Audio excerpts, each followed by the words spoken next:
área da ecologia marinha, da ecotoxicologia.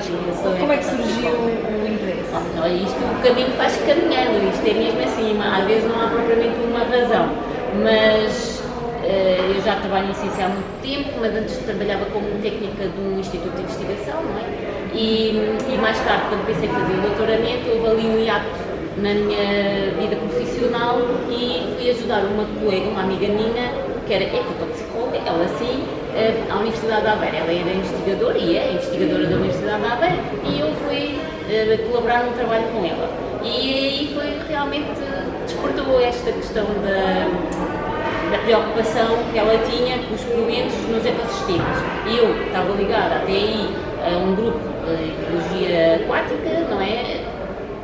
E é pertinente esta questão dos poluentes nos ecossistemas aquáticos. O que acontece é que entusiasmei com a área e acabei por escrever um projeto de doutoramento que submeti à Fundação para a Ciência e Tecnologia e tive bolsa de doutoramento. Portanto, passei os restantes 4 anos a trabalhar nestas matérias e pronto, acabei por me entusiasmar e daí até chegarmos aqui. Foi um pulinho e estamos no mercado municipal.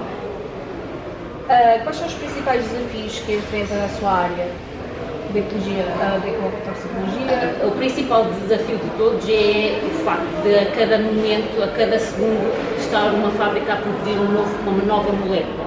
E é preciso, seja ela depois vai dar origem a um fármaco ou um pesticida ou o que quer que seja. Portanto, a velocidade com que a indústria produz novas moléculas que depois nós, a posterior, precisamos testar para ver se efetivamente existem efeitos adversos da utilização destes compostos, não é? Da existência destes compostos depois no ambiente, a velocidade com que eles fazem, na verdade, nós não conseguimos acompanhá-los, a ciência não consegue acompanhá-los. E isso talvez seja a nossa maior dificuldade. É necessária uma consciencialização ou educação da população para compreenderem melhor o que mostram no seu trabalho. A relação entre todos os ecossistemas e como a alteração de um impacta aos demais. Essa pergunta é pertinente e, na verdade, o meu trabalho tem várias dimensões, não é? Há uma delas que tem a ver exatamente com a questão da saúde e da segurança alimentar e essa sim, eu acho muito importante que a população tenha um conhecimento que escolha em liberdade, mas também com responsabilidade, tem ao seu dispor diariamente, quando vai fazer compras, uma gama imensa de alimentos, não só peixe, mas frutas, o que quer que seja, e ela pode ter liberdade de poder escolher. Claro que para escolher de acordo com o melhor conhecimento científico que vai preservar a sua saúde, é preciso passar a informação, a ciência precisa passar a informação para o consumidor. E essa sim penso que é a área mais importante e mais desafiante para nós que trabalhamos nesta área, porque na verdade eu sou ecotoxicóloga, mas também me preocupo com a questão da saúde humana no sentido que nós nos alimentamos de muitas espécies marinhas, não é? E nesse sentido, muitas delas podem estar contaminadas, umas têm mais propensão do que outras a estarem contaminadas com determinados compostos e se a população tiver esse conhecimento, a priori, consegue gerir o seu cabaz de compras de acordo com esse conhecimento científico também. Portanto, o que importa aqui é passar essa informação e daí também importante é o trabalho que vocês estão a fazer, no sentido de perceber como é que, em termos sociais, esse conhecimento pode ser melhor passado à população. No seu estudo mais recente, fala sobre o consumo de pescado e os níveis de mercúrio. Sendo a pescada um dos peixes mais acessíveis em Portugal e trazendo esses riscos, o que devem então os portugueses comer a nível de peixinho? Os portugueses, felizmente, têm um leque de 59 espécies de produtos do mar, não é só peixe, produtos do mar, à sua disposição. Só precisam, na verdade, educar a maneira como olham para o que têm a gama de peixe que têm à sua frente e escolher. Mas para escolher precisam de conhecimento, precisam de perceber, ok, relativamente ao mercúrio, quais são as espécies que aqui na nossa costa, não é? É preciso ver que o trabalho que eu fiz foram todos peixes pescados na nossa costa, comprados no mercado, não é? E muitas vezes nós alimentamos peixes que são importados. Mas ter uma ideia generalizada de quais são as espécies que têm concentrações maiores de mercúrio é importantíssimo para nós gerirmos então este nosso padrão de consumo de peixe, por exemplo, ao nível da semana, não é? Que normalmente nós pensamos semanalmente quando vamos comprar peixe, o que é que eu vou usar durante a semana. Então, se eu já sei se a pescada realmente tem um nível mais elevado, se calhar só vou comer uma vez por semana, ou uma vez 15 em 15 dias, ou uma vez por mês, tal como outros peixes, porque não é só a pescada, não é? Portanto, há peixes, mas já é sabido, não é? De outros estudos anteriores, que, por exemplo, o peixe espada também tem níveis elevados. O atum, quando comprado à posta, tem níveis mais elevados, mas, por exemplo, as espécies de atum que são usadas na indústria conserveira são espécies mais pequeninas e que têm concentrações mais baixas. Por isso, não é tão prejudicial comer atum quando se compra na lata do que comprar atum fresco à posta no mercado. E isso é muito importante, porque efetivamente a maior parte de nós vai comprar ao supermercado é a lata de atum, não é? Não é propriamente nós atum à posta, se calhar comemos 3, 4 vezes no ano, não é? E então, lá está, não vamos agora ficar em pânico porque realmente percebemos que o atum tem elevadas concentrações de mercúrio. Não, vamos ainda aprofundar um pouco mais esse conhecimento e perceber, ok, o atum, sim, no seu de uma maneira global, podemos dizer que tem elevadas concentrações de mercúrio, mas atenção, que o atum usado na indústria conserveira são espécies muito mais pequenas, portanto não bioacumularam, não é? E a ideia aqui que é importante reter é que espécies maiores, que normalmente vivem mais tempo, têm concentrações mais elevadas. Por isso, se nós, da mesma espécie, conseguirmos escolher formas mais pequeninas, tamanhos mais pequenos, estamos já a salvaguardar também isso, não é? Que problemas é que pode o mercúrio trazer à saúde humana? O mercúrio é realmente um metal que existe na natureza normal, não é? O vulcanismo, as fontes hidrotermais, os geysers, são tudo fontes ricas de mercúrio. Até há minério, portanto há o mercúrio que está fixo em rocha, de maneira que efetivamente temos de aprender a viver com ele. Portanto, o que acontece é que o mercúrio efetivamente existe naturalmente nos ecossistemas, mas fruto da deposição de mercúrio, não é? De íons de mercúrio inorgânico na superfície do mar. O mercúrio, como é um metal pesado, tende a depositar nos fundos marinhos, tende a depositar também nas zonas estuarinas e a ligar-se preferencialmente a matéria orgânica e a argilas, siltes que têm carga negativa. Portanto, há ali uma afinidade. O que acontece é que nessas zonas ricas em matéria orgânica também há, obviamente, muitas bactérias. E há um grupo de bactérias que consegue transformar esse mercúrio inorgânico em mercúrio orgânico, portanto, metilar esse mercúrio, e é esse mercúrio orgânico que efetivamente é tóxico, porque entra nos sistemas biológicos, não é? O que acontece é que as bactérias no seu protoplasma transformam então o íon inorgânico no íon orgânico, o tal tóxico, e depois vai entrar muito facilmente na cadeia trófica aquática. E é preciso ver que a cadeia trófica aquática é complexa, ou seja, não é como nos sistemas terrestres, em que nós temos a erva, a vaca que come a erva e o homem que come a vaca e ficamos por aqui. Não, nos ecossistemas aquáticos as cadeias tróficas são mais complexas. Portanto, temos os fungos, bactérias e tudo, depois temos as microalgas, depois temos o zooplâncton, depois temos os invertebrados mais pequeninos que se alimentam dessas microalgas e desse zooplâncton, depois temos os peixes mais pequeninos que se alimentam desse zooplâncton, depois temos peixes médios que se alimentam dos mais pequeninos, depois temos peixes um bocadinho maiores que se alimentam dos peixes médios, até que chegamos aos predadores de topo. E como o mercúrio tem uma taxa de eliminação muito baixa comparativamente à taxa de absorção, o que acontece é que vai ser bioacumulado ao longo da vida dos indivíduos e depois vai ser, pior ainda, biomagnificado.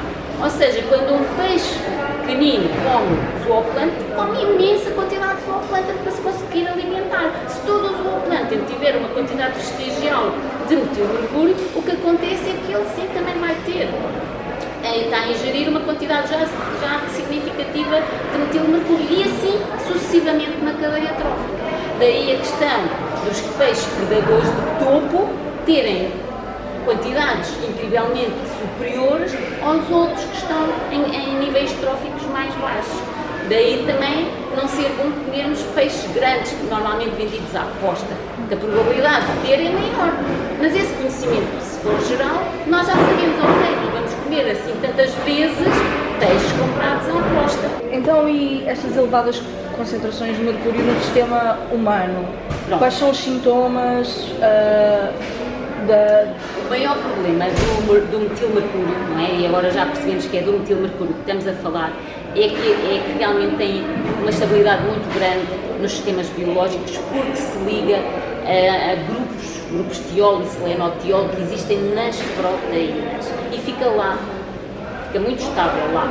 Mas também tem propriedades lipofílicas, o que faz com que seja fácil transpor membranas biológicas. Passa a membrana das células, passa a membrana do intestino e passa duas membranas muito importantes que nós temos no organismo, que são menos permeáveis, mas o metilmercúrio consegue passá-las, que é a barreira hematoencefálica, ou seja, que é uma barreira que nós temos que separa o sistema sanguíneo normal do organismo do sistema sanguíneo que alimenta o sistema nervoso central, não é? O cérebro, a espinal medula, não é? E também passa a barreira da placenta, que é o que separa a mãe do feto. Isso aí, e como na verdade este metilmercúrio afeta estruturalmente as células, porque consegue passar a membrana das células, está neste momento a passar essas barreiras a afetar o desenvolvimento embrionário, certo? E o sistema neurológico é muito afetado. O sistema neurológico é o mais afetado pelo metilmercúrio. E está-se mesmo a ver se um feto se está a desenvolver, se uma criança se está a desenvolver todo o sistema nervoso central. Se o metilmercúrio tem efeitos estruturais nas células, que obviamente depois compromete a funcionalidade destas células, o efeito vai ser muito grave, não é? Principalmente nas crianças. O problema maior é nas crianças, porque o sistema nervoso central desenvolve-se até muito tarde, mesmo depois das crianças nascerem, ele desenvolve-se. Ainda não se sabe exatamente, tanto os cientistas nessa área, mas da área da saúde, ainda não conseguiram associar diretamente o efeito adverso do metilmercúrio a uma determinada fase da idade de uma criança. Portanto, ainda não se sabe se é a partir dos 7 anos que as crianças já podem ter mais liberdade em consumir produtos da pesca contaminados, ou mais tarde, ou mais cedo. Então, obviamente a Direção-Geral de Saúde em Portugal e as outras dos outros países, cada uma aconselha. O que eu encontrei, portanto, o país mais protetor é o Canadá, que diz que o sistema nervoso central está em desenvolvimento até aos 12 anos e que, por isso, até aos 12 anos, as crianças não devem comer determinadas espécies de peixe para haver uma maior probabilidade de estarem contaminadas com metilmercúrio. E mas nós, enquanto adultos? Ainda não é. Nós, adultos, como já temos o sistema neurológico totalmente formado, obviamente que não podemos consumir, porque estamos a consumir um tóxico, não é que estruturalmente vai danificar as nossas células, mas não, e também tem um efeito neurológico se tivermos uma contaminação prolongada, se ingerirmos alimentos contaminados durante um grande período de tempo da nossa vida, ou então também há os efeitos agudos, não é? Ou seja, imagine que de repente consumimos um peixe que tem valores realmente muito elevados e até só o consumimos uma vez. Podemos ter um efeito imediato, mas de curta duração. Portanto, há vários tipos de efeitos. Uma espécie de intoxicação alimentar, por exemplo? Tem mais a ver com efeitos neurológicos, tipo, imagina, ficares com demência, ficares com paralisia, mas são coisas muitas vezes curtas no tempo, que as pessoas nem dão conta, não é? Porque é preciso ver que o nosso organismo, se se formos adultos, melhor esse organismo está preparado, também tem capacidade para lidar com contaminantes, não é? Nós temos alguma capacidade, em termos de maquinaria bioquímica, para lidar com isso dentro do nosso organismo. Uma das coisas que nós mais gostámos no seu artigo foi aquele desenho inicial da banca de peixe. É a banca de peixe da Dona Fátima, que está ali, só que estava mais bem apetrechada com peixe naquele dia, mas é esta banca de peixe. Como é que surgiu? Na verdade, além do conhecimento científico que este artigo científico produziu, este artigo tem também uma importância grande que tem a ver com questões sociais, não é? Que é tentar melhorar então o conhecimento geral que a população tem relativamente a estas questões do metilmercúrio e do peixe, para melhor selecionar então quando vai às compras que peixe deve comprar, que tamanho de peixe deve comprar. E a pensar nisso achámos que era importante transformar o conteúdo científico do artigo numa imagem, não é? E tinha de ser uma imagem apelativa e por isso, na verdade, convidei um artista da aguarela que fez e que veio efetivamente ao mercado, que fez o desenho, mas não só o desenho era mais para chamar a atenção, depois está escrito exatamente o resultado, não é? Que a pescada só deve ser comida quando atenção, estamos a falar ao nível de Portugal, não é? Portanto, foram produtos da pesca adquiridos em Portugal, pescados ao largo da costa portuguesa, portanto, tem a ver com Portugal, porque isso também depende de país para país, porque cada país tem padrões de consumo diferentes e vai pescar os peixes que estão na sua costa, não é? Claro que também todos os países importam peixe, não é? Nós não temos à nossa disposição para comprar só peixe pescado na nossa costa. Também os que são importados. O que acontece é que o trabalho só diz respeito a peixes pescados na nossa costa e à venda no mercado. A próxima pergunta é só uma última mensagem que queira deixar sobre o seu artigo ou para os jovens estudantes. A mensagem que eu deixava a todos os estudantes é que efetivamente precisamos de ecotoxicólogos, porque, como eu disse ao início, esta questão da indústria produzir moléculas, seja porque precisam desenvolver um novo fármaco, seja porque estão a criar pesticidas menos tóxicos, não é? Portanto, a tendência é essa, é a indústria mesmo dos pesticidas estar a tentar desenvolver novas moléculas que tenham menos efeitos adversos, não é? Nos organismos biológicos, nos sistemas biológicos. Portanto, o desafio e o repto que eu deixo aqui é que efetivamente venham trabalhar em ciência, venham ter connosco, há imenso trabalho para fazer, há muitos compostos para testar e a ciência, na verdade, não tem capacidade para, à mesma velocidade com que a indústria produz essas novas moléculas, as testar. Portanto, são áreas interessantíssimas que têm aplicação na sociedade, que são importantes porque se vão repercutir depois na qualidade de vida das pessoas e são áreas que precisam realmente de investigadores. Muito obrigada pela sua disponibilidade e por ter aceito este convite. Obrigada. Foi uma entrevista mesmo muito interessante. Muito obrigada. Obrigada.